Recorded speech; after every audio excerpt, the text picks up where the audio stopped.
ขอน้อมน้อมแด่พระผู้มีพระเจ้าผู้เกิดจากกิเลสตรัสรู้ชอบได้ด้วยพระองค์เองขอถวายเคารพพระเดชพระคุณหลวงพ่อวีระศิลโชโตขอการคณะสงฆ์ขอเจริญพรญาติโยมทุกคนทุกท่านต่อไปก็ได้เวลานั่งสมาธิฟังธรรมะมื้อนี้วันที่17มีนาคม2569ฟังธรรมยามมื้อแลงช่วงกิจกรรมกิจกรรมในวัดเนาะก็มีทุกมือเนาะ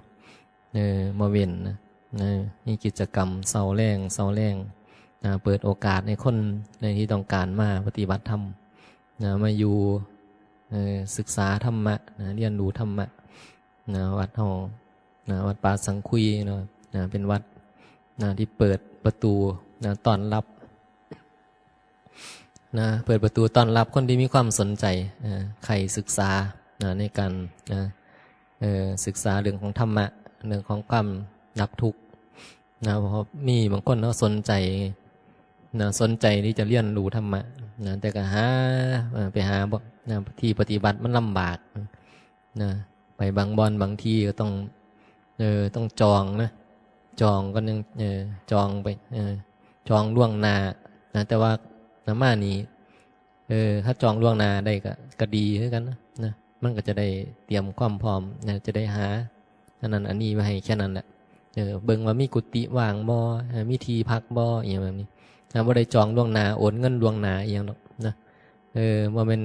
บางบ่อนนี่เขาก็จองเพราะว่าเขาบ่มีเขาบ่มีที่อยู่ที่พักอย่างคือกันนะคนปฏิบัติธรรมบางสำนักบางสำนักมีคนไปหลายมีแบบเรียกว่าเป็นกระแสมีชื่อเสียงกุฏิที่พักกับพ่อกันอยู่กันพักนั่นบ่จองไปไปก็ต้องมีค่าใช้จ่ายพร้อมบางวันบางทีก็ต้องสอบถามค่าใช้จ่ายเท่านั้นเท่านี้ไปอยู่จักมือจ่ายค่ายังแน่ค่าชุดค่านั่นค่านี่ค่าที่พักค่าอาหารค่ายังก็แล้วแต่บางทีก็จะมีค่าใช้จ่ายบางวัดก็สั่งก็อยู่บ่ได้เนาะอยู่บ่ได้เพราะว่าบางวัดมีเรียกว่ามีค่าใช้จ่ายหลายต้องพัฒนาวัดเฮ็ดนั่นเฮ็ดนี่มีต้องปลูกต้องสร้างต้องเฮ็ดต้องหลายๆอย่างนะแต่ว่าวัดป่าสังคุยบ่มีหรอกบ่มีค่าใช้จ่ายหยังบ่มีเงินจักบาทก็มาอยู่ได้ขอแค่มาปฏิบัติธรรมก็ต้อนรับทุกๆคนที่มีใจมาทางการปฏิบัติธรรมว่าแต่บ่แม่นมาเสพมาหาเหยื่อมันอาจจะบ่ถูกใจนะมาหาเหยื่อมาฮอดก็สิว่าโอ้ยกุฏิขึ้นรังหน่อยแต่ว่ามันตูบว่าซั่นมาอยู่เฮือนอยู่กรงใหญ่กว่านี้อีกว่าซั่นบางคนน่ะจะคิดแบบนั้นไงนะมาแล้วมาเห็นกุฏโอ้หลังหน่อยๆนึงหลังดีๆก็บ่ให้อยู่แน่คือบ่ให้อย่างนั้นหลังนี้บางคนจะเดือดร้อนนะคันบ่มีการปฏิบัติธรรมคือมาต้องตั้งใจมาปฏิบัติธรรมอีดีมาละกิเลสอีดีมาหอดแล้วมันจะได้ต้องเรียกร้องอย่างนั้นว่าเฮาก็บ่ได้เบียดเบียนธาตุขันธ์ดอกเฮาก็หาย่ำหาสิ่งที่ดีที่สุดนั่นล่ะให้แต่บางทีมันก็อาจจะบ่ถูกใจเฮานะกุฏิก็จะได้หลังน้อยๆเก่า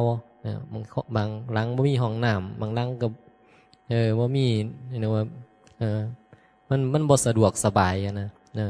บ่คือบางวัดเด้บางวัดนี่โอ้สะดวกสบายนอนห้องนี่รู้ติดแอร์พร้อมบางวัดปฏิบัติธรรมบางวัดนี่กุฏิเขาจะเป็นห้องแถวเป็นตึกเลยนะสร้างเป็นตึกขึ้นมาแล้วก็เฮ็ดเป็นห้องก็จังห้องพักห้องแถวในอพาร์ตเมนต์ติดแอร์ให้พักได้หาหมู่มาห้องนึงพัก2คน3คนจ่ายค่าที่พักซอยกันอย่างว่ากันไปมาอยู่จักมือเขาก็จะมีนั่นก็แล้วแต่เนี่ยแล้วแต่วิธีการแต่เฮาแบบเปิดโอกาสในคนต้องการปฏิบัติธรรมที่บางทีมันบ่มีเงินบ่มีทองบ่มีมันขาดแคลนก็มาอยู่ได้นะก็มีที่พักให้อาจจะบ่หรูหรามาเฮาบ่หรูหรามาเฮาแต่ก็พอนอนได้นะฝนบ่ย่อยใส่ตาน้ำบ่หัวใส่หัวยามคืนฝนตกมา กันแดดกันฝนกันยุงได้ก็พ่ออยู่นอนได้นะซ้ำนอนในตูบในนั่นนะนอนในเถียงหน้านะไปบางหลังบางกุฏิบางหลังกันหน่อยอีหลีนะเนี่ยมาสังเกตบางโอ้แต่บางคนก็ไม่ได้เรียกร้องอย่างหรอกอยู่ไหนน้ำมาก็ไม่ได้ว่าอย่างนะมีแก่ใจอยากจะมาปฏิบัติธรรมนะมาต้องการปฏิบัติธรรมเขาก็มาเขากับทางวัดก็บ่ได้เรียกร้องอย่างจังเข้าพร้อมนะว่ามีเงินว่ามีปัจจัยว่าเป็นอย่างนะมาอยู่อยากมาปฏิบัติธรรมทั้งคนนี่นะเขาเป็นคนที่บ่มีรายได้ไงนะบ่มีรายได้บ่มีการมีงานก็ได้บางทีก็มีแต่เงินคนแก่เงินผู้เฒ่านะรายได้บ่หลายนะเขาก็บ่ได้เก็บค่าใส่ใจอย่างจากนะทุกคนนี่นะเน้นให้คนนะคนที่มีความพร้อมนะมีความฉลาดนะก็นะคอยมาเฮ็ดคอยมาสงเคราะห์กันเอาเดี๋ยวก็มีคนมาสงเคราะห์เองนะนะเขามองโดยธรรมแล้วนะมันเป็นไปโดยธรรมนะการบริหารวัดเนี่ยหลวงพ่อมันบริหารแบบธรรมะจัดสรรนะคำว่าธรรมะจัดสรรเนี่ยนะมันเกิดขึ้นมาเองนะธรรมะมันจะจัดสรรให้นะคนมีบางคนเท่ากับนะมาซอยอนุเคราะห์สงเคราะห์บางทีก็มาอยู่นำมาอยู่นำบางคนมีเงินมีทองเขาก็มาเฮ็ดมาสร้างมาปลูกกุฏิบางมาถวายมาทำบุญซื้อนั่นซื้อนี่ถวายพระถวายลงครัวเอามาให้ทรงเสบียงเลี้ยงอาหารบางคนที่เขามีไงเขามีความผอมบางคนเขาก็มีมีเงินเดือนเกษียณมามีบำเหน็จบำนาญบางคนก็มีลูกมีเต่าทรงให้ลูกเต่าบางคนก็เก็บสะสมมาตั้งแต่ตอนยังมี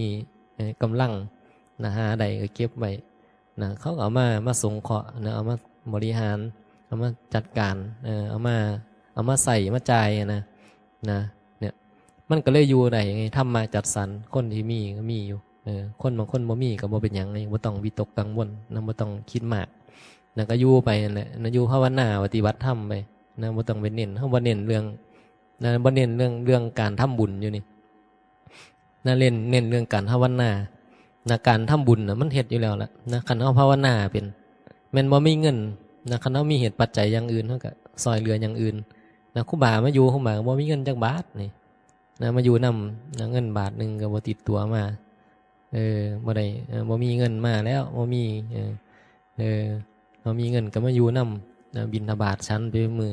อาศัยบิณฑบาตชั้นโดนไปหลวงพ่อมันก็อุปถัมภ์อุปถากอยู่อุปถัมภ์สงเคราะห์อยู่มันก็ซอยขาดเหลืออีหยังบ่ว่าครูบาอาจารย์รู้ได้มันก็ซอยมันอาศัยเงินในวัดนี่แหละหรือว่ามาสงเคราะห์สงเคราะห์พระสงเคราะห์โยมคนใดขาดแคลนจำเป็นอีหลีบ่มีอีหลีก็ทั้งก็ซอยเหลือกันไปดูแลกันไปแล้วดูแลก่อนทุกข์สงเคราะห์ก่อนทุกข์เรียกว่ามันบ่ได้หยังไงธรรมะมันจัดสรรเองหรอกมันมีก็ได้ให้ได้แบ่งได้ปันกันบ่มีก็บ่ได้แบ่งบ่ได้ให้บ่มีความพร้อมเลยก็บ่ได้ดิ้นรนหยังมันก็บ่เคยขาดบ่เคยได้ขาดบ่ได้เคยแบบอดอยากๆอย่างหรอกพอได้กินได้อยากบ่ได้ดูลามาเฮาก็จังว่าบางทีกับเขาก็คือจังเห็นนั่นแหละก็ได้กินอิ่มซุมื้อแต่ว่ามันก็บ่ได้แบบอยู่ดีกินดีนะบ่คือวัดที่เขาวัดที่เขาเจ้ามีค่าใช้จ่ายเขาเจ้าเตรียมให้พร้อมเด้วัดใดที่เขาเก็บเงินเขาต้องผู้ใดได้กินจังไดก็ต้องได้กินคือกันหมดต้องมีความพอดีต้องเท่ากันต้องเท่าเทียมกันเพราะว่าเจ้าจ่ายเงินมาแล้วไงขั้นบ่เท่าเทียมกันมันก็จะเป็นข้อเปรียบเทียบได้แบบนี้ว่าอันนี้คือได้กินดีแท้อันนี้คือไม่ได้กินบ่ดีอันนี้มันก็จะมีข้อเปรียบเทียบเงินกระจายให้กันมีข้อเปรียบเทียบแต่อยู่นี่มันก็จะว่าเป็นแบบนั้นบางคนคนใดกินก้อนก็อาจจะได้เลือกก้อนคนใดกินที่หลังก็อาจจะได้อันที่มันเหลือจากคนอื่นที่เขาเลือกแล้วแต่มันก็เป็นการศึกษาในตัวไงเป็นการสร้างสร้างปัญญาสร้างบารมีของเขามันเป็นการฝึกตัวเองคนไหนที่เขาเรียกร้องเขาเห็นแกกินบางคนก็อยู่บ่ได้หรอกไม่อยู่นี่บางคนก็บอกว่าโอ้อันนี้กับมีแต่เศษนั่นกับเขากับบ่ดีแบบนั้นบ่ดีแบบนี้บางคนเห็นแกกินก็จะอยู่ยากแน่นิดนึง นะบางคนมาอยู่ก็สิว่ามันก็สิมาตีอยู่ตีกินไงนะตีอันนั้นก็บ่อันนี้ก็บ่กินอันนี้ก็บ่เอาอหยังก็ว่ากันไปตีแล้วก็แบบนั้นนะตีแล้วบ่พอใจเขาก็หนีไปอันคนที่เขาเห็นแก่กินนะแต่ละคนเข้าใจเขาก็บ่ตีดอกอันไหนเขาบ่กินเขาก็บ่กินบางทีเขาก็มาบริหารจัดการตัวเขาเองนะเขาก็หาอยู่หากินเองนะบางคนนะมันบริหารอะไรอย่างเงี้ยอยู่นี่นะมันง่ายๆนะเฮาให้ปล่อยให้มีความสะดวกนะในการเป็นอยู่นะผู้ใดมีเหตุปัจจัยแบบใดก็ลองพิจารณาเอาเองนี่นะบ่ได้บังคับว่าจะต้องมาอยู่แล้วก็จะต้องนะต้องบังคับทุกอย่างกฎระเบียบต้องเข่งตึงเปี้ยก็บ่เป็นแบบนั้นนะบางอย่างเฮาก็อนุโลมปฏิโลมตามเหตุปัจจัยเฮาบ่ได้ดึงบ่ได้ตึงทุกอย่างนะก็มีบางอย่างที่ต้องตึงนะต้องตึงต้องเด็ดขาดนะเด็ดขาดเรื่องอบายมุขเนี่ยนะหลวงพ่อเป็นนะชี้นิ้วเลยนะเด็ดขาดคือเด็ดขาดอบายมุขนะก็ต้องเว้นให้ได้นะคนมาอยู่นี่เข้ามาอบายมุขก็คือนะพวกนะยาเสพติดต่างๆนะเรายาบุหรี่ยาเสพติดทุกชนิดนะคือต้องเว้นนะคือประเภทของยาเสพติดเนี่ยต้องเว้นนะการพนันนะหวยเลขโบกไพ่ให้โลอย่างต่างๆแหละเรื่องของการพนันนะต้องเลิกให้ได้นะอยู่นี่อบายมุขคือต้องเลิกให้ได้นะแม้แต่ไปเที่ยวดูการละเรียนไม่ได้นะเบิ่งอันนั้นอันนี้ในโทรศัพท์ในนั้นเฮานี่นะเพิ่นก็พยายามบอกให้เฮาอย่าไปเสพมันหลายนะเรื่องอบายมุขมันเพลิดมันหลงนะมีโทรศัพท์มีเครื่องมือสื่อสารก็ไว้ถ้าฟังเทศฟังธรรมเสพสื่อธรรมะมันก็ไข่อยู่นะไปเสพสื่อแต่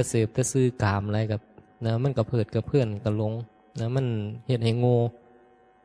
นะมันเฮ็ดให้โง่จริงนะไอ้สื่อกามเนี่ยเฮ็ดให้เฮาโง่ขึ้นเรื่อยๆนะสมองมันบ่มาทางธรรมนะมันหลงเรื่องเขาเสพนะเสพหยังล่ะเสพหนังเสพละครนะเสพพวกนี้มันก็ไปคิดปรุงแต่งไปแบบ แต่ก่อนครูบาเคยเป็นนี่ครูบาติดหนังติดซีรีส์ติดหนังจีนหนังหยังแต่ก่อนโอ้ยเสพบ่หลับบ่นอนเบิ่งมันนี่แหละซะสิจบนะมันบ่ได้จบง่ายๆนะไอ้ซีรีส์จีน40 50ตอนนี่เบิ่งมื้อตอนนึงมันเป็นชั่วโมงพุ่นนะคิดเบิ่งว่าตอนนึงเป็นชั่วโมงนะ40 50ตอนมันจะมีจะใช้เวลาเบิ่งจังมื้อนะเบิ่งจนสันเข้าแล้วเบิ่งอยู่เบิดมื้อจนค่ำแล้วนอนตื่นกันมากเอามาเบิ่งต่ออะไรว่าเสพสิ่งที่ว่าเป็นประโยชน์นะซุมื้อนี่ไปเบิ่งเนี่ยมันได้พอตอนเท่านั้นซุมื้อนี่มันเบิ่งแล้วมันหูแล้วมันบ่เป็นประโยชน์นะมันได้เบิ่งบ่นะเบิ่งบ่ได้ฮอด10 นาทีหรอกนะลองเบิ่งบ่เชื่อผู้ใดนะคันศึกษาธรรมะแล้วมันเข้าใจธรรมะนั่นคือมันเหมือนกันเฮาไปเรียนของเฮียนหน่อยนะมันบ่ไปเล่นแล้วล่ะของเห็นหน่อยเท่าบัดนี้เนาะสิมีผู้ใดไปหยิบนะกระโปนะไปหาใบไม้มาซอยเอาตำบักหุ่งมาซั่นมันว่าเล่นของเห็นหน่อยนะมันก็เลิกกันบ่นะเพราะมันฉลาดแล้วมันเข้าใจว่าอันนี้คือของเล่นอันนี้คือของจริงนะส่วนมากกันคันเฮาเข้าใจธรรมะแล้วมันจะอยู่กับสื่อธรรมะเครื่องมือสื่อสารเนี่ยมันก็จะเอาไปไว้แบบใส่โทรหากันนี่ไม่เป็นประโยชน์นะใส่สื่อสารกันที่เป็นประโยชน์แล้วก็เอามาใส่ในการศึกษาสิ่งที่มันจะเป็นประโยชน์บางทีก็มาเบิ่งอันนั้นอันนี้เห็นบ่เบิ่งธรรมะหรือเบิ่งว่าเขาจะเฮ็ดอันนั้นจังไดจังนี้จังไดบางทีบ่ดูนะบางอย่างครูบาก็มาเปิดเบิ่งในโทรศัพท์นี่นะจะซ่อมอันนี้จะเฮ็ดอันนี้เฮ็ดกุฏิเฮ็ดศาลาเฮ็ดหลังคาเฮ็ดอันนั้นอันนี้มันก็มีความรู้นะอยู่ในนี้นะบางทีเฮาซ่อมเฮาเฮ็ดบ่เป็นเฮาก็ไปเปิดเบิ่งเขาเฮ็ดจังไดเขาลงไว้ก็มีประโยชน์ไงนะเอามาเฮ็ดเป็นการเป็นงานเอามาใส่ประโยชน์ได้นะมันใส่ประโยชน์ได้นั่นอันนี้เฮ็ดจังไดโทรศัพท์มันมีปัญหาแบบนั้นแบบนี้เอาก็ไปเบิ่งเขาบอกว่าต้องแก้ตรงนั้นตรงนี้ต้องพิมพ์เอาไปแบบนั้นแบบนี้คือมันมีความรู้อยู่ในนี้นะอันที่มันมีประโยชน์มันมีอยู่ในส่วนไร้สาระกันหลายซื้อไร้สาระกันหลายนะไร้ประโยชน์กันหลายนะซื้อมั่วเมานะพูดถึงว่าเนี่ยมันก็อยู่ที่เฮาในที่เฮาเสพก็เรียกว่าเรื่องของอบายมุขพูดถึงว่านะเขาพูดถึงว่าเนี่ยคือ หลวงพ่อมันก็จะนะชี้ไว้ที่ว่านะสิ่งที่ที่เด็ดขาดก็คืออบายมุขต้องเว้นนี่มาอยู่นี่นะต้องเว้นให้ได้นะต้องเว้นให้ได้ให้มันเด็ดขาดถ้าเฮาเว้นบ่ได้แล้วมันมาอยู่แล้วมันก็จะเฮ็ดให้มันมีปัญหานะมีปัญหานะต่อหมู่คณะต่อวัดว่าครูบาอาจารย์เพราะว่าสถานที่มันเป็นที่ปฏิบัติธรรมแม่นบ่ถ้าเฮาเกิดมีคนมาติดอบายมุขในวัดน่ะนะมันก็จะมองแล้วว่าโอ้มาอยู่จังไหนเฮ็ดจังไหนเนี่ยนะคนอื่นก็จะมองแล้วมองเฮาน่ะบ่ดีเราก็จะมองว่าที่ว่าครูบาอาจารย์คือบ่สนใจบ่ใส่ใจบ่ดูแลบ่นะคือปล่อยคนนะแบบนี้มาอยู่อย่างนี้นะเขาก็จะมองนะคนเขามาส่งเสบียงเลี้ยงอาหารนะเขากับพิจารณาคือกันกับเฮานี่แหละนะเฮาพิจารณาจังไดเขาก็คิดพิจารณาจังซั่นน่ะนะบางคนเขาถึงบอกว่าโอ๊ยอยากถวายแต่พระอันนั้นนะบ่อยากถวายดอกโยมเนี่ยบางคนเนาะเขาคิดแบบนั้นนะเขาเห็นโยมมาอยู่วัดแล้วมันบุญไหวนะบางทีโยมมาทะเลาะกันเองเขาเห็นแล้วโยมมาเห็นพฤติกรรมหยาบๆเองเขาเห็นนะเขาก็เลยบ่ศรัทธาโยมไงนะศรัทธาแต่พระเขาก็เล่นแม้แต่พระบางที่เนี่ยนะเขายังเลือกอีกนะเลือกองค์ถวายเลือกนะอยากถวายแต่องค์นั่นองค์นี้เนี่ยเขาไปเว้าให้เขาก็บ่ได้นะเพราะว่าบางสิ่งบางอย่างมันเกิดจากพฤติกรรมหรือการกระทำของเขานะบางที่มันเกิดบ่ศรัทธาเพราะว่านั้นเกิดจากสาเหตุก็คือพฤติกรรมหรือการกระทำนะการกระทำของเขามันบ่ดีนะว่าตรงๆคือมันบ่ดีคนที่เขาเห็นเขาก็ยังบ่ศรัทธาเนาะเขาเห็นพระเขาเห็นพระไปซื้อเลขซื้อหวยเห็นพระขับรถขนาดเขาเป็นพระนำกันเขายังว่าเดี๋ยวพระคือเห็นแบบนี้พระคือเป็นแบบนี้นะบ่น่าศรัทธาไม่โยมบางคนเขาฉลาดนะเขาก็บ่ศรัทธานะเขาฉลาดแล้วก็บ่ศรัทธาแบบพระบ่ดีนะบางทีโยมนะตัวโยมเองโยมมาอยู่เขาโยมเห็นบ่ดีนะโยมทั้งคนท้ายนอกเขามาเห็นเขาก็มองดูบ่ดีนะเขาก็บ่อยากศรัทธานะเขาก็เลยแบบนะเขาก็เลือกเพราะว่าคนฉลาดเขาก็จะเลือกสงเคราะห์เหมือนกันก็เหมือนเฮานี่แหละเฮาก็บ่ได้ไปมัวๆนี่ไปวัดได้เฮาแม่นว่าเฮาสิแบบนำไปเห็นเขาสร้างก็ไปท่านไปเฮ็ดอันนี้มีแต่หรือว่าครอบอ้างแต่ว่ายังได้บุญอย่างเดียวนะเฮาบ่ได้คิดแบบนั้นไงนะเฮาบ่ได้เกี่ยวกับเรื่องเอาบุญนี่เฮาสงเคราะห์คนเนี่ยเฮาสงเคราะห์เพราะว่าเฮาเห็นว่าเขามีคุณงามความดีมีประโยชน์มีค่านะเขาประพฤติปฏิบัติธรรมก็ทำตัวคุณค่าของเขามันมีเขาก็เลยสงเคราะห์แล้วต้องการสงเคราะห์คนที่มีค่าไงว่ามันสงเคราะห์ยังกระบรูนะเอาไปให้คนเอาไปกินเหล้าจังซี่เขาก็บ่อยากให้นะเห็นบ่เอาไปให้คนเอาไปเรียนการพนันเขาก็บ่อยากให้เอาไปให้หยังนะบ่มีประโยชน์อีหยังเนี่ยเขาก็บ่อยากสงเคราะห์ไงนะมันนะเสียดายของเอาไว้เฮ็ดอย่างอื่นเนี่ยมันเป็นประโยชน์กว่านั้นเนี่ยเขาก็ต้องเขามองโดยคือมองและพิจารณาโดยเหตุโดยผลนี่นะว่าได้เกียรติว่าได้รังเกียจอิหยังเขาเนาะแต่ว่าเขาบ่ส่งเสริมเห็นบ่ไปส่งเสริมขี้เมาเอาเงินไปละลายว่าซั่นเจ้าสิบ่ได้อึดอยู่อึดกินสุดท้ายมันก็บ่เหลือคือเก่าขี้เมานะเพราะว่าขี้เมาบ่สามารถที่จะดูแลนะบริหารจัดการ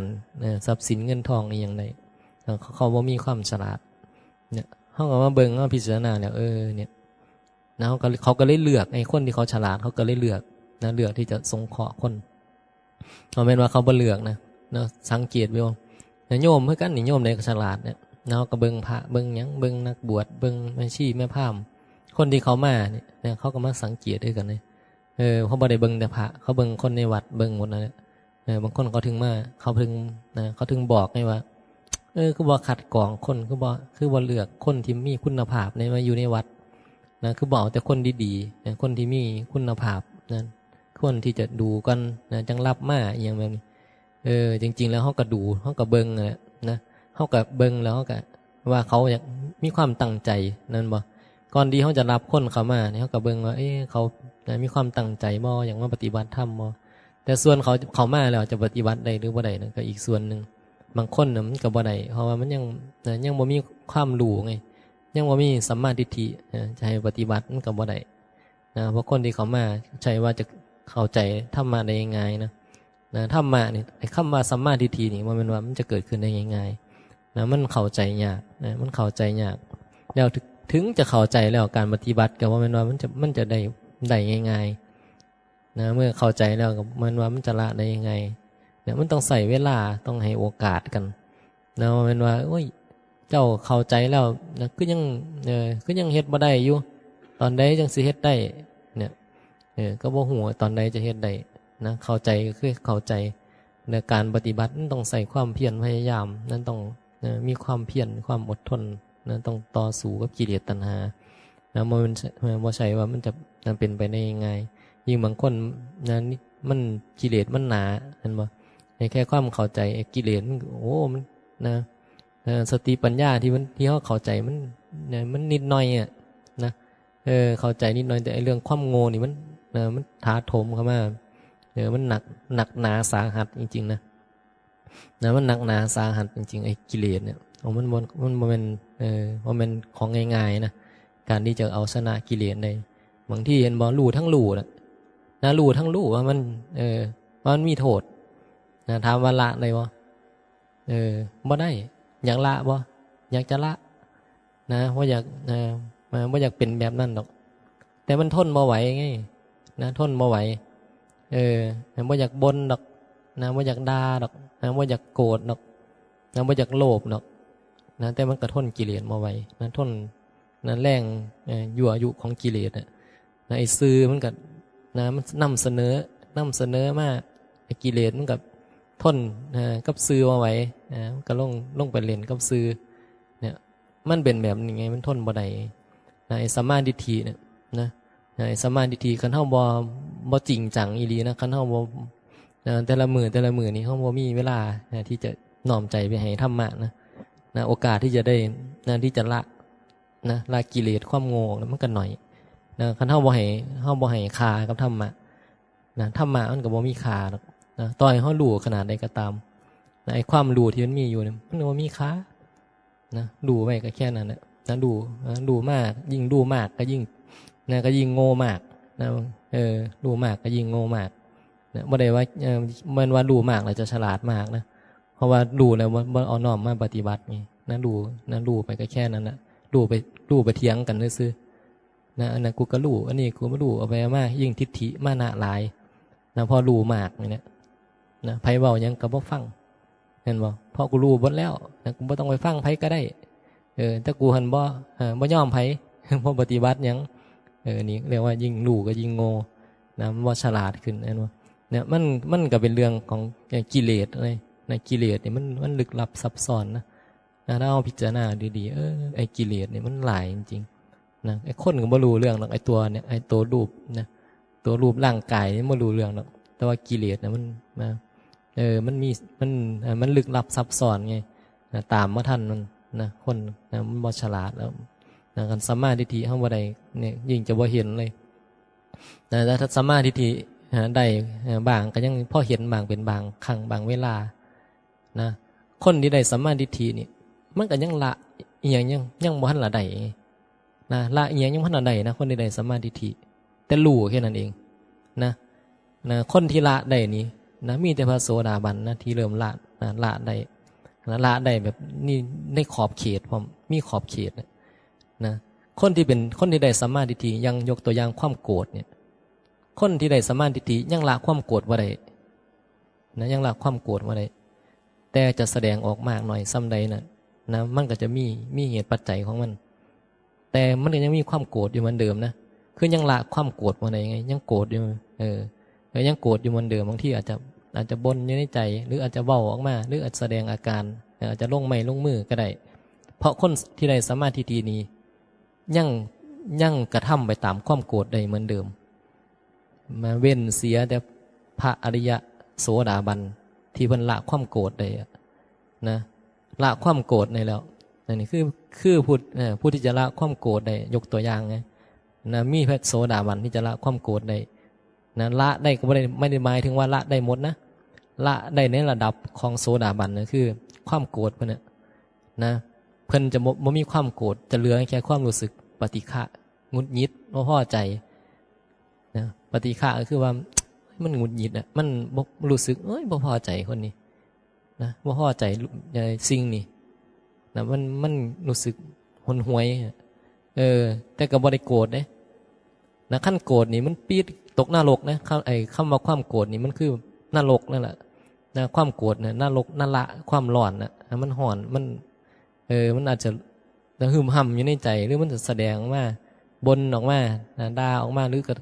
แสดงออกมาทั้งกายทุบตีคากันนะมันเฮ็ดไ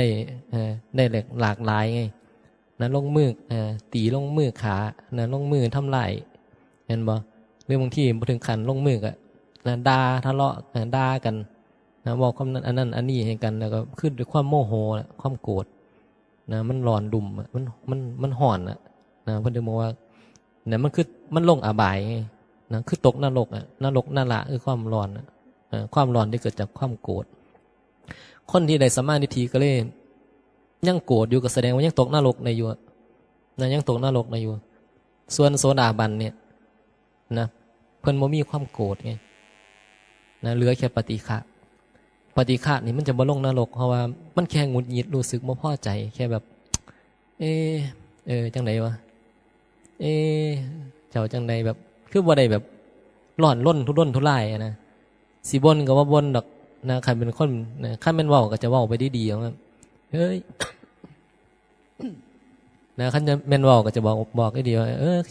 แบบนั้นมันบ่ได้เด้อย่าไปเฮ็ดนะมันบ่เหมาะมันบ่ถูกดอก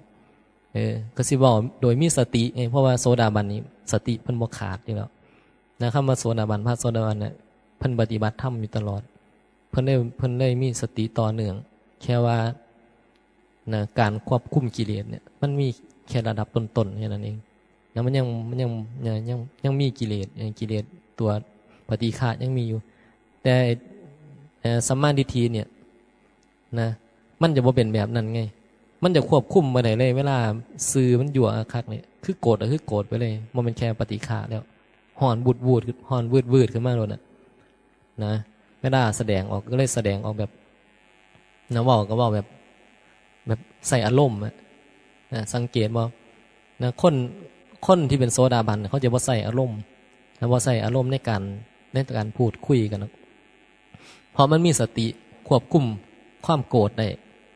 มันบ่มีความโกรธมันก็เลยบ่ใส่อารมณ์ไงมันแค่ปฏิฆะมันก็อาจจะเว้าแบบว่าแบบนั้นมันบ่ถูกดอกนะอย่ามาเฮ็ดแก้ไขแก้ไข นะแบบนั้นมันมีโทษเด้มันเฮ็ดให้เป็นการเบียดเบียนนะเฮ็ดแล้วบ่ดีเฮียงแบบนี้นะแต่ถามว่ามีความรู้สึกหงุดหงิดบ่นะมีแล้วบ่ได้โกรธไงมันก็เลยควบคุมอารมณ์ได้ในระดับหนึ่งส่วนในสัมมาทิฏฐิเนี่ยบางครั้งบางที่นะคันมันบ่ทำงานนะสัมมาทิฏฐิบ่ทำงานมันก็โมโหไงในเวลาผู้ใดเฮ็ดหยังบ่ถูกใจใส่อารมณ์เลยมันสิใส่อารมณ์เลยมันสิใส่เลยไปเฮ็ดอันสิแตกหยังแบบนี้นะแล้วพอใจแล้วแสดงออกแบบกูบ่พอใจแล้ว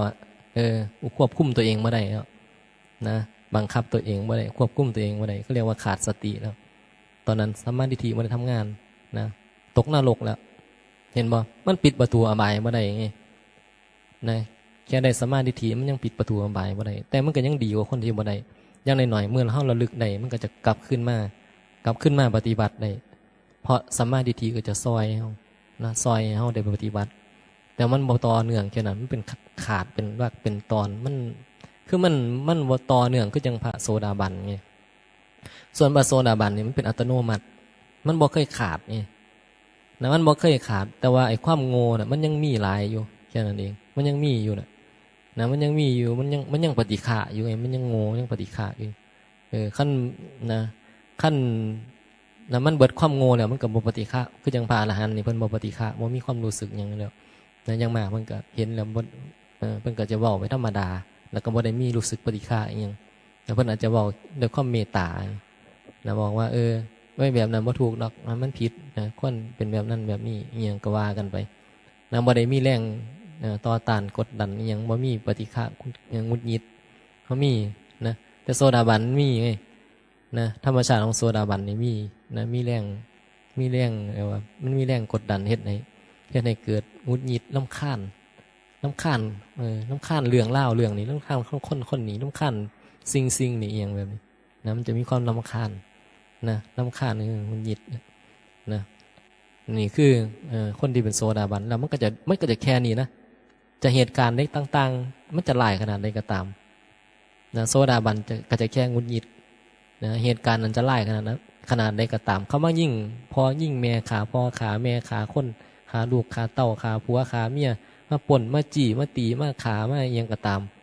นะโซดาบันนี่จะแค่รู้สึกปฏิฆะนะปฏิฆะหงุดหงิดนี่เนี่ยมันเฮ็ดได้จังไดนี่นะจะบอกมันแสดงอาการแบบบ่พอใจแบบโมโหหลายอ่ะนะแบบคนโมโหหลายตกนรกมันไผมันมาขามันลักมันมาขโมยจิขามันตายสิแจ้งตำรวจมาจับมันอีหยังก็ว่าไปบางคนนี่คือมันบ่เข้ามันควบคุมตัวเองบ่ได้นะบางคนควบคุมตัวเองบ่ได้ยิ่งคนที่บ่มีสัมมาทิฏฐิอีหยังนี่เขาจริงจังมากกับชีวิตเนี่ยนะจริงจังแต่คนในสัมมาทิฏฐิพอมันแสดงออกไปแล้วมันก็อาจจะกลับนะพออารมณ์มันเย็นลงใดมันก็จะระลึกได้ระลึกถึงสัมมาทิฏฐิได้ก็มีสื่อมันกระตุ้นแล้วอย่ามีคนมาบอกว่าบ่ต้องไปอีหยังมันหรอกนะท่องไว้นะท่องไว้นะท่องธรรมะไว้นะอย่ามีเรื่องนะสิ่งที่มันปรากฏเนี่ยนะเขาบ่ได้เป็นหยังดอกเหตุการณ์เนี่ยนะบ่เคยมีหยังเนี่ยพ่อมีสื่อมากระตุ้นให้เฮาละนายเฮาละนะความโง่น่ะมันกำลังโง่กันบ่โง่สร้างตัวตนขึ้นมาแล้วก็มาหาเรื่องนะกับเรื่องที่มันจริงจังนะพอมีคนมาบอกว่าอย่าไปจริงจังกับมันเนี่ยมันแค่เรื่องปรากฏเกินรับนะมันบ่ได้เป็นหยังดอกไอ้สมาธิมันก็จะมาซอยว่ามันก็บ่ได้เป็นหยังนะมันก็จะนะคันมีปัญญามามันก็จะลดนะลดโทสะลงได้นะลดโทสะลงมันก็จะน้อมมาหาธรรมมันต้องอาศัยซื่อไงนะคนเลยมาอยู่วัดนี่ก็เลยต้องอาศัยซื่อนะรับซื่ออยู่ทุกมื้อนี่นะคือนี่คือสิ่งที่คอดีของคนได้มาอยู่วัดนะเมื่อมาอยู่วัดแล้วเมื่อกระทบอย่างการรับซื่อมันก็จะซอยกระตุ้นให้เฮาได้ปฏิบัตินะการรับซื่ออย่ามารับแค่อยู่ตรงนี้นะจะบอกให้อย่ามารับแค่อยู่ในศาลานะมันมารับแค่ว่าตอนหลวงพ่อต้องมาเทศน์หรือตอนครูบาต้องมาเทศน์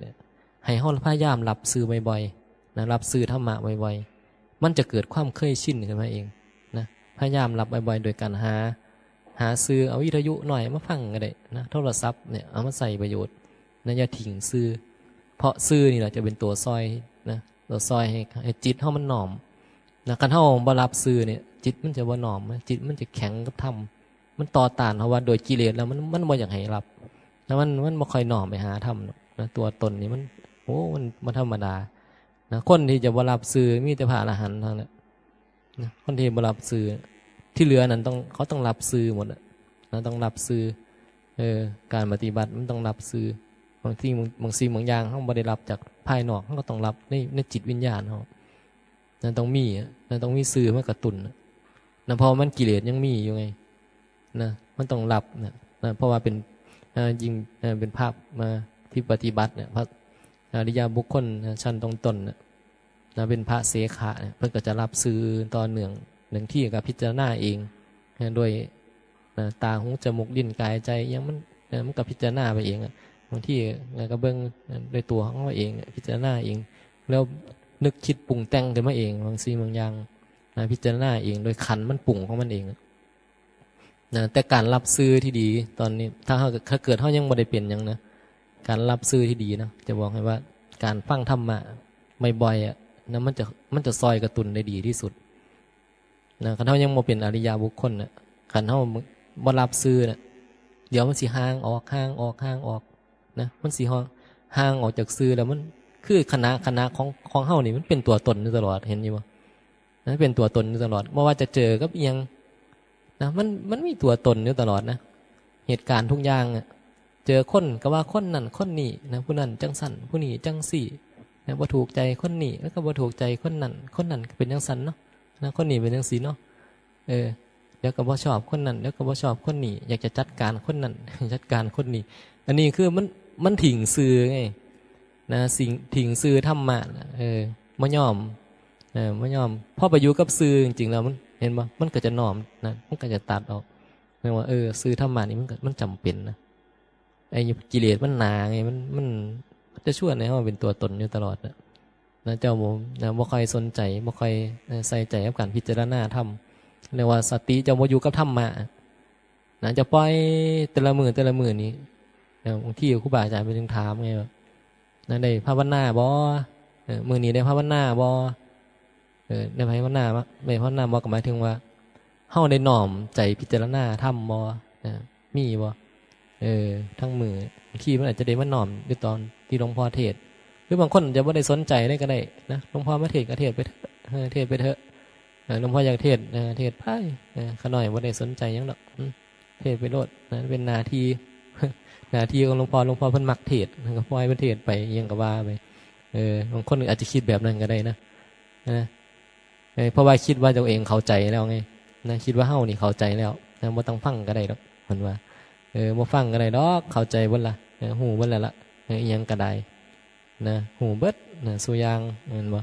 บางคนเทศน์แทนหลวงพ่อก็ได้มันก็เว้าได้เบิดนั่นน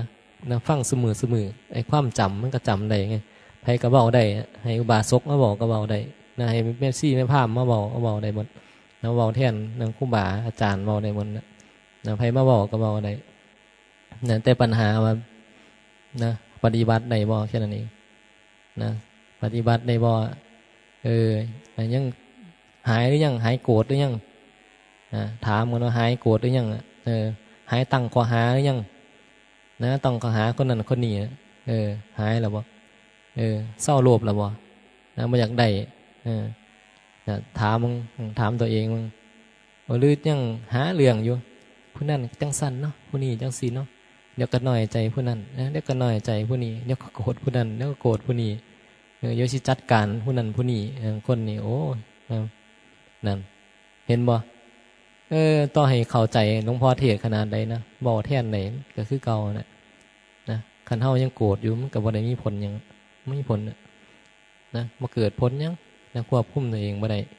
ควบคุมกิเลสบ่ได้นะบ่ได้มีประโยชน์หยังนะอยู่กับธรรมะแต่ก็บ่ได้ธรรมะคือจิตมันบ่น้อมนะมันสิเป็นทัพพี่แซ่อยู่ในหม้อแกงก็จังนั้นว่า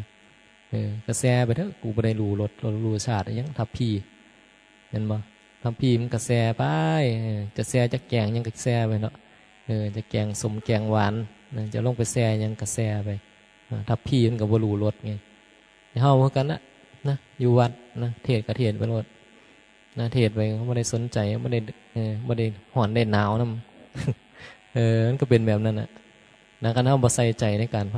พิจารณาธรรมะนะคำถามมันก็เลยเกิดขึ้นมาไงว่ามื้อนี้ได้ภาวนาบ่เวลาครูบาอาจารย์ถามจะภาวนาได้ภาวนาบ่น้อผู้ใดภาวนาแน่ได้พิจารณาธรรมบ่ได้ละบ่ตัวตนน่ะได้น้อมใจไปหาธรรมะบ่คันได้น้อมอยู่ในละอยู่ก็แสดงว่าได้ภาวนาอยู่แต่บ่ได้น้อมเลยบางคนนี่มีแต่เสพกับเสพมีแต่เหยื่อหาแต่เหยื่อนะคนนั้นมาเป็นเหยื่อเอาคนนี้มาเป็นเหยื่อผู้นั้นจังสั่นผู้นี้จังสี่เบิดมือคนหนึ่งเขาเป็นได้คู่ค้าแห้งคักทางเว้าพื้นกันแล้วเบิดมือมีคู่หูนะคู่หูนรกคู่แฝดนรกคนนี้ใครจะเป็นนะแฝดนรกเป็นอย่างอื่นนะแฝดนรกคันได้จับคู่กันนะมันสั่นนะก็เว้าเป็นเมามันอารมณ์เกิดอารมณ์ได้คุยกันได้จับคู่แล้วโอ้ก็ได้เอิ้นแฝดนรกนี่นะเดี๋ยวก็ไปเอาผู้นั้นมาแล้วก็เอาผู้นี้มาเป็นลากเข้ามาเสียบมาอิ่มแล้วก็เป็นลากผู้นี้มาจะเข้าอยู่ใส่นะแต่ว่าเขาหันเป็นลากเข้ามานะเป็นลากเข้ามาเสียบอิ่มหนำสำราญใจแล้วก็ผู้นี้เอาเปลี่ยนผู้ใหม่เอาผู้ใหม่มาเสียบไหมเรียกว่านี่บ่ได้ภาวนาไงนะถามว่าได้ภาวนาบ่ตอบเลยว่าขาน้อยบ่ได้ภาวนาดอกขาน้อยก็เลยหาเหยื่อเสียบไปมือ นะบ่ได้สนใจเฮาว่านงพันหน้าหยังดอกว่าซั่นอีหยังล่ะภาวนาว่าซั่นบ่ฮู้เนาะก็นั่นแล้วมันบ่ฟังเทศน์ฟังธรรมบ่เข้าใจนะบ่เข้าใจก็บ่ได้ภาวนานะคันเข้าใจแล้วมันจะสนใจเด้นะคันเข้าใจธรรมะแล้วเฮาให้สนใจในการปฏิบัตินะสนใจในการภาวนาแล้วมันก็จะน้อมมันก็เป็นไปเองอ่ะนั่นก็แปลกเหมือนกันนะแต่ก่อนเนี่ยอาจจะบ่ค่อยมักฟังบ่ค่อยมักพิจารณาพอเฮาเข้าใจแล้วเฮากับเฮาว่ามันมีค่านี่วะธรรมะนี่นับฟังได้นับฟังได้ตลอดบ่เบื่อหน่ายเด้นะฟังธรรมะดับทุกข์บ่เบื่อหน่ายดอกฟังขอให้คนใดเว้าก็ได้ธรรมะดับทุกข์นะบ่แม่นแต่หลวงพ่อเว้านะครูบาอาจารย์รูปอื่นหรือดีเจให้เพิ่นชวนเว้าธรรมะอันที่เป็นธรรมะดับทุกข์มันละอุปทานขันธ์ได้นะมันละตัวตนเนี่ยละความเป็นเฮาได้นะคือมันหนาฟังนะแต่ถ้าเป็นธรรมะทั่วๆไปฟังแล้วมันก็โอ้มันเหมือนเด็กหน่อยเล่นเฮือนหน่อยนะไปฟังแล้วก็มันคือบ่ไปหนามาหลังนะคือจังแบบชวนกันเกิดชวนกันเป็นตัวเป็นตนขึ้นมาแต่ก็บ่ฮู้นะบางคนอาจจะมักแบบนั้นก็ได้บางทีอาจจะมักธรรมะตลกมักธรรมะไปเรื่อยๆเรื่องเว้าเรื่องบุญเว้านิทานบุคลาธิฐานนะเว้าประวัติหลวงปู่หลวงตาประวัติภาษาวกอย่างสิเว้าเรื่องพระพุทธเจ้าเว้าเรื่องนั่นเรื่องนี้นะเรื่องบุคลาธิฐานเราเรื่องบุคคลที่เพิ่นปฏิบัติแบบนั้นแบบนี้ก็มาเว้าสู่กันฟังหลวงปู่นั่นเด้หลวงตานี่เด้อาจารย์นั่นนะสมัยตอนนั้นเป็นจังซั่นจัง4ตัวพระอันนั้นลูกศิษย์หลวงปู่หลวงตานั่นเนี่ยนะพระสาวกของพุทธเจ้า80พระองค์ผู้นั้นจังซั่นจัง4เนี่ยเว้าฟังแล้วมันก็เพลินนะแล้วฟังแล้วก็แบบมันก็ดีอยู่ดอกสำหรับคนที่ยังบ่รู้ธรรมะเรื่องดับทุกข์ดีแต่ว่าคนที่เข้าใจธรรมะดับทุกข์แล้วมันก็เฉยๆมันบ่มันเหมือนหยังล่ะแล้วมันเหมือนอย่างที่มันแบบฟังไปมันเหมือนอันนิทานฟังนิทานนะเป็นเรื่องเล่าไปเนี่ยบ่ค่อยมันบ่ได้มันกระตุ้นนะคนที่เขาละอุปทานขันธ์นะอันที่เขากำลังฝึกละขันธ์นะคนที่ฝึกละขันธ์นี่เขาบ่ค่อยสนใจเรื่องพวกบุคลาธิฐานหรอกนะบุคลาธิฐานนี่ถึงบอกว่าถึงบอกว่าเรื่องหลวงปู่หลวงตาครูบาอาจารย์องค์นั่นองค์นี้แบบนั้นแบบนี้เนี่ยมันนั่นไปเองนะแต่ว่ามันเลิกเสพไปเองนะไม่ได้ไปนึกถึงหลวงปู่หลวงตาได้แต่ก่อนได้ยินแต่หลวงพ่อบรรเทศมันบ่นึกถึงหลวงปู่หลวงตาได้ดอกนะบ่นึกถึงแม้แต่หนาพุทธเจ้ามันบ่ระลึกถึงคือมันบ่ได้แบบเอาซื่อมาเสพนะมันนึกถึงธรรมะที่เพิ่นสอนมากกว่านะนึกถึงธรรมะที่เพิ่นสอนนะนึกถึงว่าเฮาจะเฮ็ดจังได๋เฮาจะละอุปทานขันธ์น่ะที่มันกำลังมีเรื่องปรากฏอยู่นี่นั่นกำลังมีเรื่องนี่นะเฮาจะนึกถึงตรงนี้มากกว่าหรือเฮาจะมาเบิ่งตรงนี้มากกว่านะเฮาจะบ่ค่อยไประลึกถึง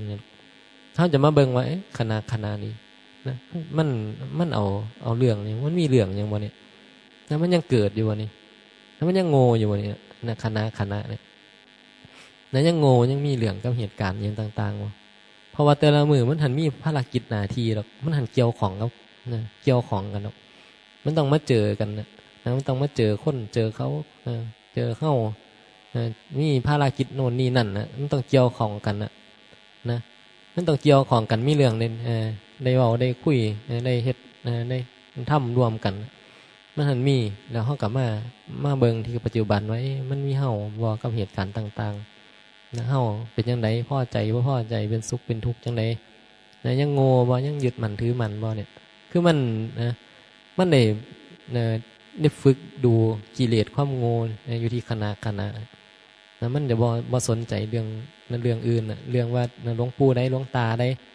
ภาวัตมันเป็นจังไดมันไปตรงไดมาเนี่ยอีหยังจังไดเนี่ยเพิ่นปฏิบัติแบบใดน้อคือมันบ่ได้ไปสนใจแล้วไงว่าจะปฏิบัติแบบใดนะ ต้องปฏิบัติแบบหลวงปู่นั่นเนาะปฏิบัติแบบหลวงตานั่นเนาะบ่ไปสนใจเพราะว่าเขาเข้าใจแล้วไงเขาก็ฮู้ว่าคณะนี่คันมันโง่มันก็ยังถูกอยู่คณะนี้คันยังสร้างตัวตนขึ้นมายังหาเรื่องอยู่ก็ยังต้องทุกข์อยู่นะมันจะมาดูคณะที่มันที่ว่าเกี่ยวของกันก็คือกระเบิงไว้ว่าในคณะนี้เขายังเสียบเขาบ่ยังมีคนบ่ยังมีตัวตนยังมีเฮามีเขายังจะจัดการอีหยังบ่ยังมีเรื่องบ่เนี่ยมาดูยังโง่คำใดนี่เนี่ยมันเบิงปัจจุบันนี่นะมันจะมาดูตรงนี้แล้วเรื่องอื่นๆเนี่ยบ่สำคัญหรอกเรื่องบาปบุญนรกสวรรค์ตายไปเกิดสิได้เกิดเองบ่สิไปเกิดเป็นหยังชาติหน้ามีจริงบ่บาปบุญมีจริงบ่อีหยังหลายๆอย่างน่ะนะมันตัดทิ้งหมดนะ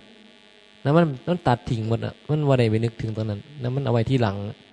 พูดเอาไว้ใส่ก็บ่รู้ละนะบ่ได้ไปนึกถึงนี่มันนึกถึงแต่ว่าเนี่ยคณะของเฮาเนี่ยที่กำลังเฮ็ดกิจกรรมอยู่นี่มันยังโง่อยู่บ่นะมันเอาปัจจุบันอย่างเดียวไงปัจจุบันนี่มันเฮ็ดให้มันเป็นธรรมอย่างเดียวนะจังให้มันเป็นธรรมนะอีหยังเกิดก็ตามเฮาจะพยายามนะดูมันเป็นธรรมะนะเฮาก็จะทำนะทำสิ่งที่มันเป็นประโยชน์แล้วก็บ่มีโทษนะเฮาก็จะสำรวมระวังนะแล้วก็เฮ็ดในสิ่งที่มันดีนะบ่มีโทษบ่เบียดเบียนตนบ่เบียดเบียนเพิ่นเนี่ยใส่ชีวิตง่ายๆที่ปัจจุบันนะบ่ได้สนใจดอกเรื่องว่าจะต้องรอตอนนั้นตอนนี้หรือปฏิบัติจังสั่นจังสี่แล้วจะเอาจังใดต่อดีอย่างมันก็จะบ่ได้คิดแบบนั้นนะคันเฮาเข้าใจแล้วมันกลายเป็นเรื่องนะเรื่องปัจจุบันในหมดเป็นเรื่องง่ายๆครับเรื่องง่ายๆแต่มันก็บ่ได้ละหมดง่ายๆนะถามว่ามันจะละหมดง่ายๆบ่อันนี้เฮาก็ตอบบ่ได้หรอกนะแต่เฮาเฮ็ดได้นะเฮากำลังเฮ็ดอยู่นะเฮากำลังเฮ็ดนะเฮากำลังฝึกนะมันฝึกได้นะเรื่องพวกนี้นั่นเรื่องการฝึกดูปัจจุบันดูความจริงที่ปัจจุบันขณะเนี่ยมันฝึกได้นะมันดูเห็นได้แล้วก็คันเราเฮ็ดบ่อยๆมันก็ค่อยละไปเองนะถึงมันจะยังบ่ได้ทั้งหมดมันก็มีเหตุปัจจัยให้มันได้เห็นผลน่ะเห็นผลว่าเนี่ยการบ่มีเรื่องนี้นะกับสิ่งที่มันปรากฏอยู่นี่มันก็เห็นเฮาบ่ต้องไปคิดมากบ่ต้องไปตกมีตกกังวลอีหยังบ่ต้องนะมีแรงกดดันอีหยังบ่ต้องมีเรื่องอ่ะมันจะบ่มีเรื่องกับเหตุการณ์ต่างๆเนี่ยมันก็อยู่สบายๆพอเฮาบ่มีเรื่องเฮาก็ยังอยู่สบายได้คันเฮายังมีเรื่องอยู่เฮาบ่อยู่สบายดอกนะวุ่นวาย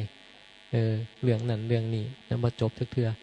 นะคันเฮาเบิดเรื่องนะมันจังสิเบิดนะมันจังสิบ่มีปัญหาเนี่ยต้องฟัง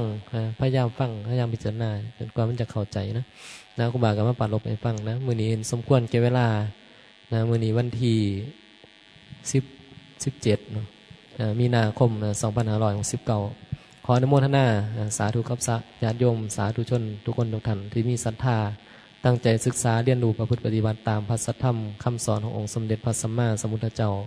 ขอให้เราทั้งหลายจงเกิดสติสมาธิปัญญาเพื่อนำพาทั้งหลายพ้นจากทุกข์พ้นจากกิเลสใดด้วยกันทุกท่านทุกคนเทอญสาธุสาธุสาธุอนุโมทามิขณะนี้เวลา 11 นาฬิกา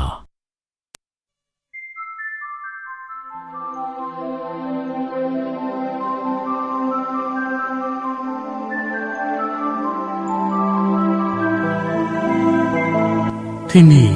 สถานีวิทยุเสียงธรรมพุทธสมาคมอำเภอพังโคน FM 104.25 เมกะเฮิรตซ์ทำการทดลองออกอากาศกิจการวิทยุกระจายเสียงประเภทบริการชุมชนณ วัดป่าบ้านสร้างขุยอำเภอพังโคนจังหวัดสกลนครสื่อสร้างสรรค์การเรียนรู้การศึกษาการปฏิบัติและการเผยแผ่พระพุทธศาสนาท่านผู้ฟังสามารถแจ้งผลการรับฟังแสดงความคิดเห็นและสนทนากับผู้ดำเนินรายการได้ที่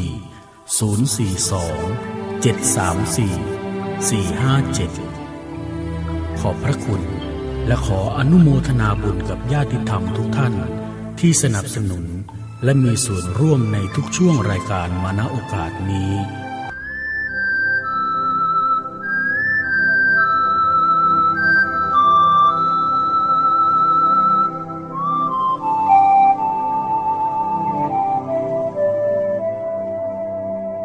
สะอาดบริสุทธิ์พุทธแท้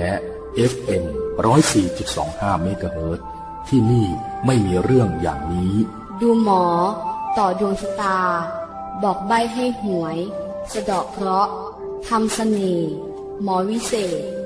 แจกเครื่องรางของขลังแต่ที่นี่มีแต่สอนให้เว้นจากความชั่วทำความดีทำใจให้ผ่องใส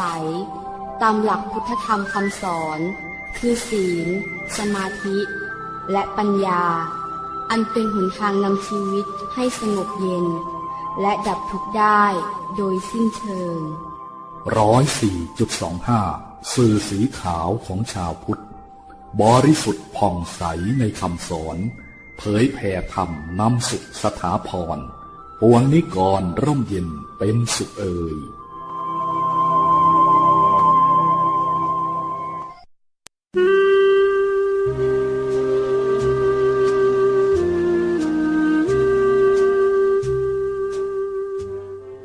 อันพระพุทธศาสนาซึ่งเป็นศาสนาประจำชาติของเรานี้ตามความอบรมที่ได้รับมาก็ดีตามความศรัทธาเชื่อถือส่วนตัวข้าพเจ้าก็ดีเห็นเป็นศาสนาที่ดีศาสนาหนึ่งมีคำสั่งสอนให้คนประพฤติเป็นคนดีทั้งเพียบพร้อมด้วยบรรดาสัจธรรมอันชอบด้วยเหตุผลน่าเลื่อมใสยิ่งนักพระราชดำรัสพระบาทสมเด็จพระเจ้าอยู่หัวรัชกาลที่ 9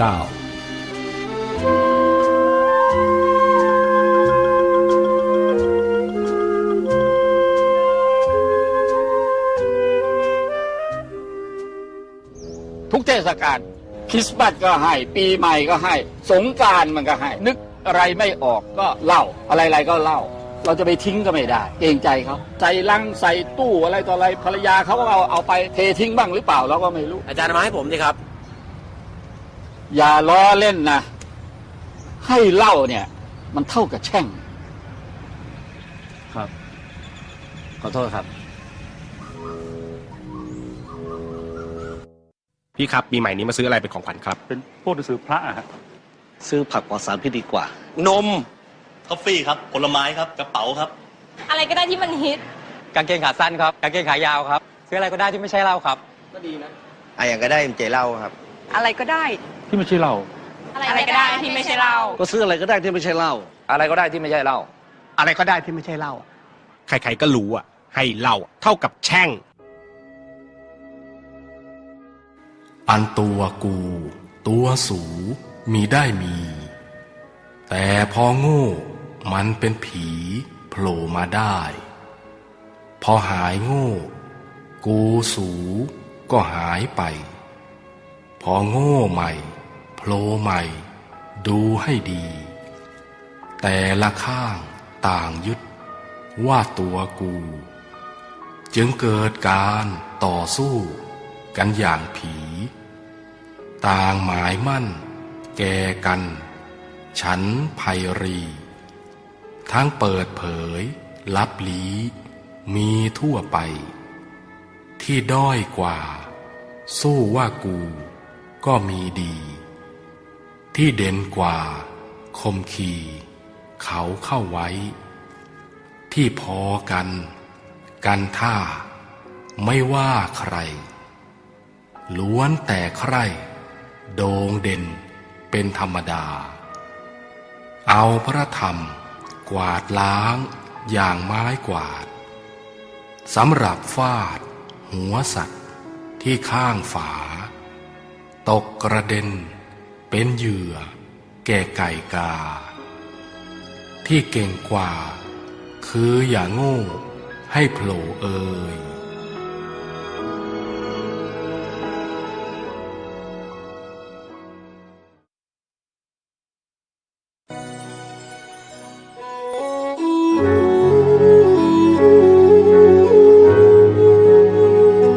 คือมารดาแห่งแผ่นดินถิ่นไทยนี้พระพันปีผู้เมตตาประชาสยามพระผู้มีราชกิจกระเดืองนามทรงงดงามทั้งกายใจในทุกยามราชินีแห่งผ้าไหมให้โลกรู้ นำมาสู่ศิลปาชีพประทีปสยาม ประชาชนมีสุขทุกเขตคามขนานนามแม่หลวงของปวงไทยเพลานี้ท่านเสด็จกลับคืนสู่ ไปเคียงคู่ภูวนาถปราศสวัยบนสวรรค์ชั้นฟ้าสุราลัยสถิตในเนาคู่อยู่นิรันดร์แม้เสด็จจากไปไกลสุดล่าพระกรุณายังคงอยู่คู่ใจมั่นขอจงรักภักดีตราบชั่วกาลนานแสนนานน้อมรำลึกนึกพระคุณ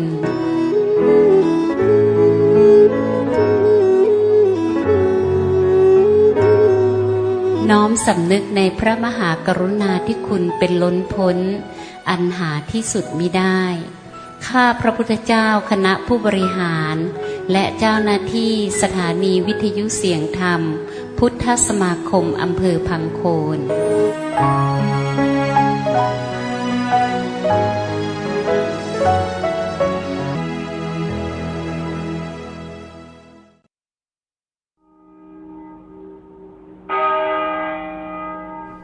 วันนี้เป็นวันพระเราควรตั้งใจละความชั่วทั้งปวงแล้วเจริญกุศลให้ถึงพร้อมทำใจให้บริสุทธิ์จากกิเลสเป็นกรณีพิเศษกันเถิดพี่น้องชาวพุทธทุกท่านเอ่ย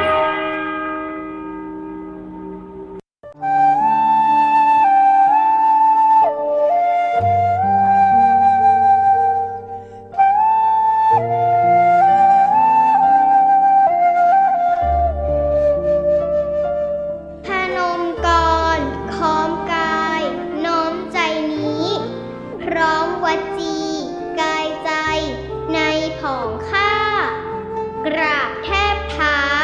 หลวงพ่อ